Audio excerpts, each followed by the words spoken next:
Kenali dan cegah stunting.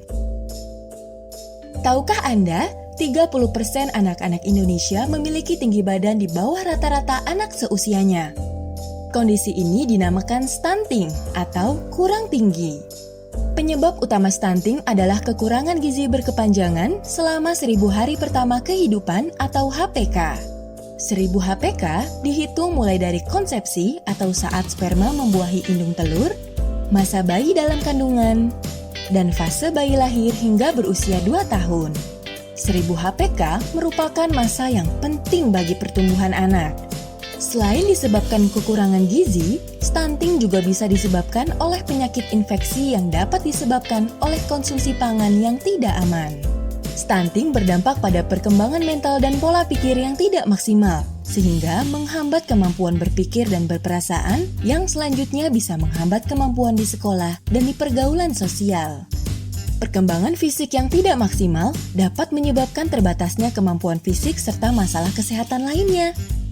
Keduanya dalam jangka panjang dapat berdampak pada rendahnya kualitas sumber daya manusia, yang selanjutnya berdampak pada produktivitas yang rendah.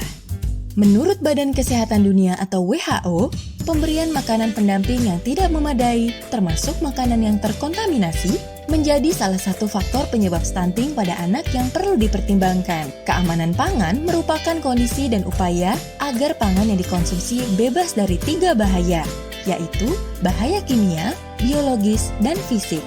Perbaikan gizi termasuk peningkatan kualitas keamanan pangan diharapkan dapat memutus mata rantai dampak stunting.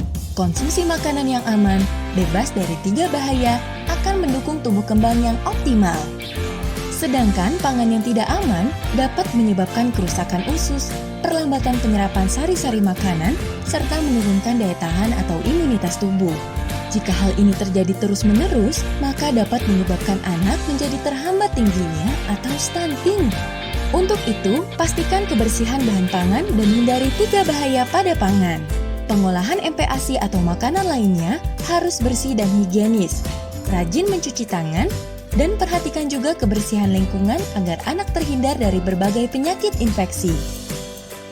Nah, sekarang jenis makanan apa yang baik untuk pertumbuhan anak? Pada prinsipnya, makan makanan yang bergizi seimbang dan aman dari cemaran kimia, biologis, dan fisik. Hal ini dapat mencegah stunting, terutama pada masa 1000 HPK. Dimulai dari fase dalam rahim, fase bayi lahir dan menyusui, lalu fase MPASI. Ingat, selalu perhatikan kebersihan bahan makanan, peralatan makan, dan lingkungan anak. Selain itu, makan makanan bergizi seimbang dan aman juga penting bagi remaja putri sebagai calon ibu. Namun, berdasarkan hasil penelitian, konsumsi makanan yang mengandung protein hewani oleh anak-anak Indonesia masih rendah. Di samping itu, beberapa hasil penelitian menunjukkan bahwa stunting pada anak-anak dapat disebabkan karena kurangnya asupan asam amino esensial.